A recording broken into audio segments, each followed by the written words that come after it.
चलो तुम्हें एक कहानी सुनाता हूँ। कहानी? अरे तुमने अपनी दादी कभी अपनी नानी कभी दादाजी के मुंह से सुनी होगी, है ना? काफी दिन हो गए होंगे तुम्हें कहानी सुने, आनंद आ जाए। आज से कुछ ही समय पहले, कुछ ही समय क्या, कुछ ही दिन पहले ये घर के बरामदे में एक नन्ही सी गौरैया चिरैया अपना घोंसला बनाकर रहती थी।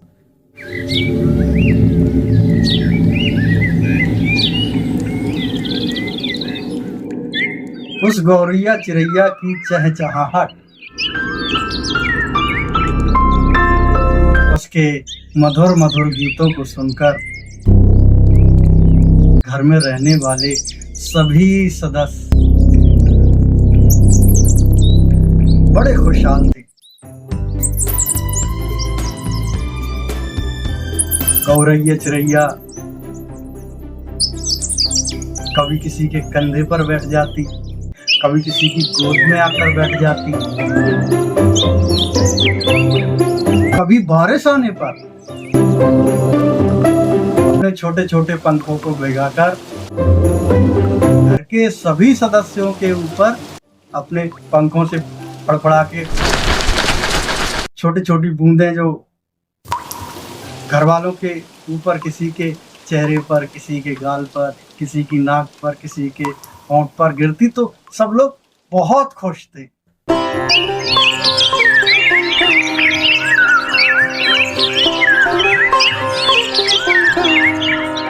गौरैया का उस घर में होना ही उस घर में रहने वालों के लिए शुभ था। गौरैया उस घर में रहने वालों के लिए जीने की वजह बन चुकी।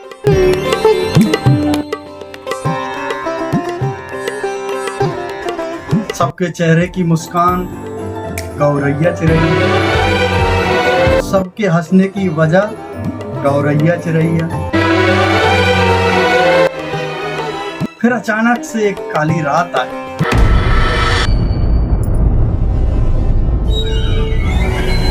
घर वालों को एक आमंत्रण आया। सभी लोग उस आमंत्रण में चले गए।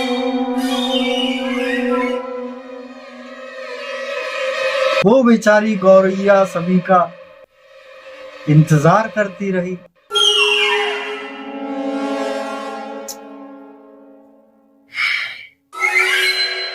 इंतजार लंबा हो गया। उन लोगों को आने में थोड़ा वक्त लग गया।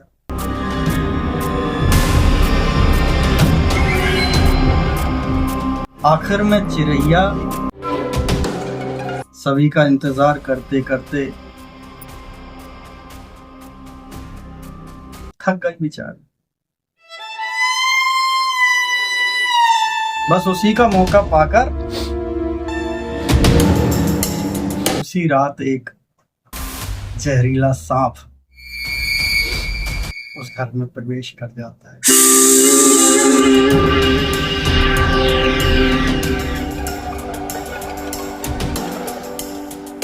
वो सांप उस गौरैया चिरैया के कोमल सपनों को, खुशियों को, उसकी सारी उम्मीदों को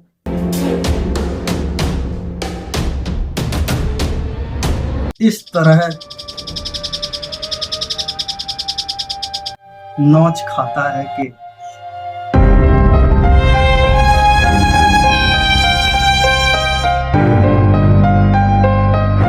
उसकी हालत अगर मैं तुम्हें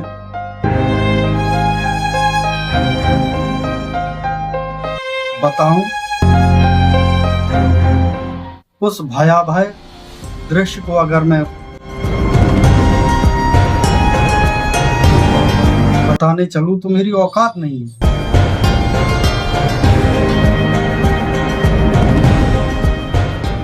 हो सकता है उस दृश्य को बताने में, उस नन्ही सी गौरैया चिरैया का हाल बताने में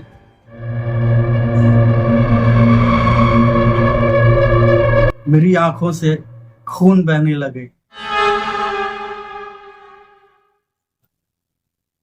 कान के पर्दे फट जाएं, मेरा दिल फट जाए।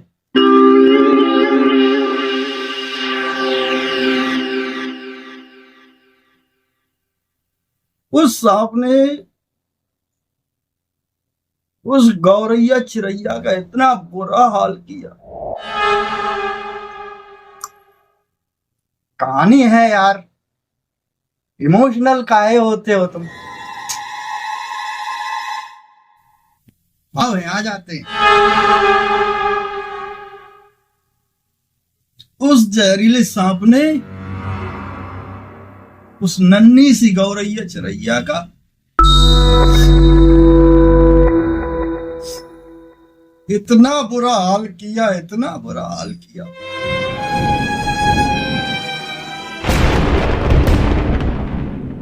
बेचारी इतनी बदनसीब के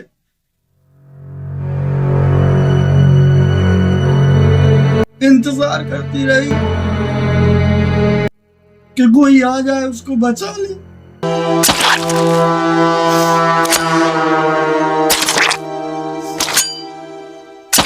बेचारी बड़ी बदनसीब थी, उस रात कोई नहीं आया उसको बचाने।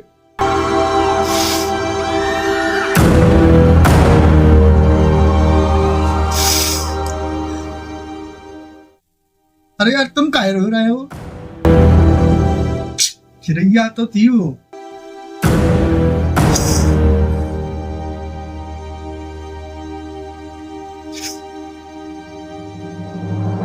तुम्हें बताए चिरैया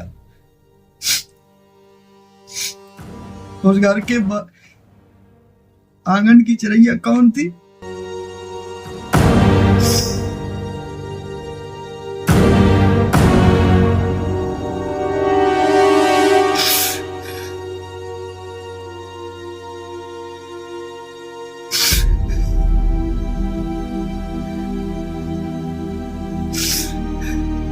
वो चिरैया मेरी अपनी बेटी थी,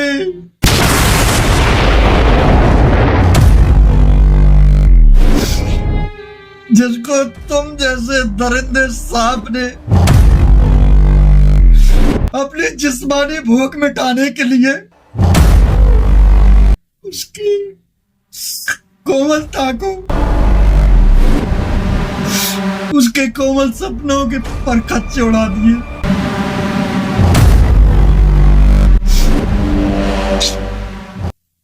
कोई बात नहीं, इंसान हो, गलती हो जाती है ना, गलती हो जाती है, कोई बड़ी बात नहीं।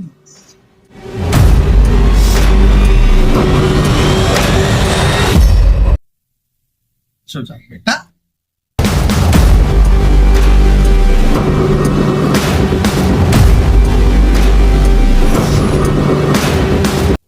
देखो तुम्हारे पास कुछ ही सेकंड हैं।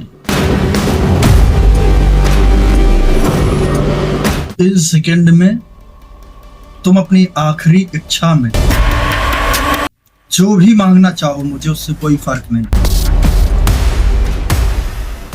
लेकिन मेरी आखिरी इच्छा यही है कि तुम मरने के बाद अगले जन्म में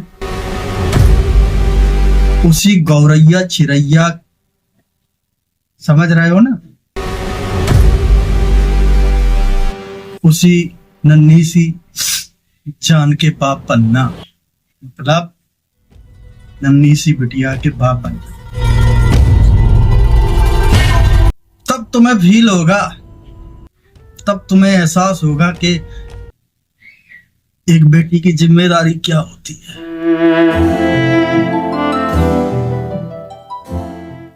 एक बाप होना क्या होता है।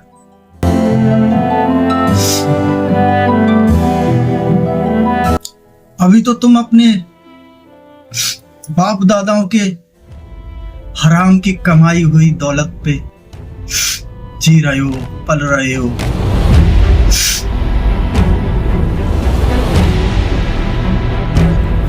तुम हराम के सुखों को भोगते भोगते इतने आगे निकल आए हो कि किसी की बेटी हो, बहन हो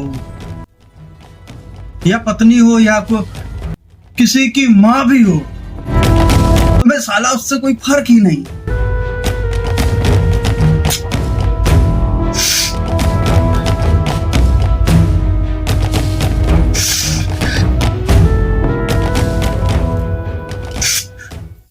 देखो मैं तुम्हारी मदद कर दूंगा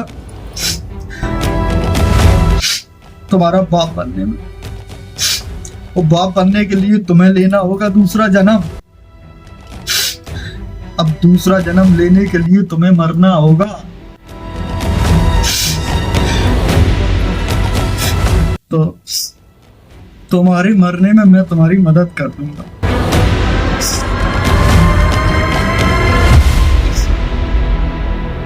देखो अभी अपने सारे कर्मों को, सारे पाप कर्मों का एहसास कर लो। शायद मेरी आत्मा पिघल जाए, मैं तुम्हें माफ कर दूं। नहीं नहीं नहीं, मेरे पैर पकड़ने की जरूरत नहीं है, तुम्हें गिड़गिड़ाने की जरूरत नहीं है, समझे ना। ये हाथ हाथ हाथ तो देखो बिल्कुल ना जोड़ो मुझसे, समझ रहे।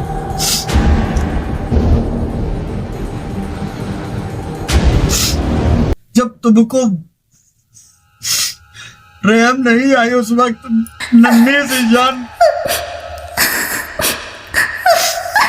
की इज्जत लूटने में, तो यार मुझे कैसे रहम आ जाएगी।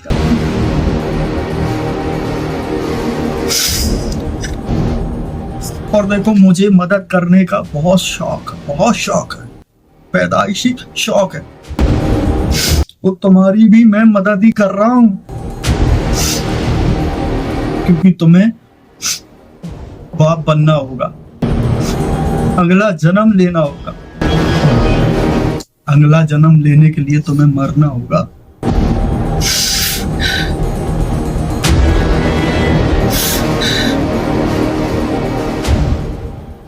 तुम्हें एक बार भी ख्याल नहीं आया कि उस नन्ही की जान पर क्या गुजर रही है।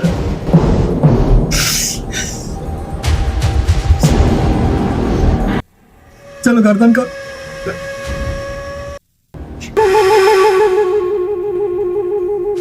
चीखना नहीं है, आवाज तो बिल्कुल नहीं, समझे। आवाज तो बिल्कुल नहीं, समझे।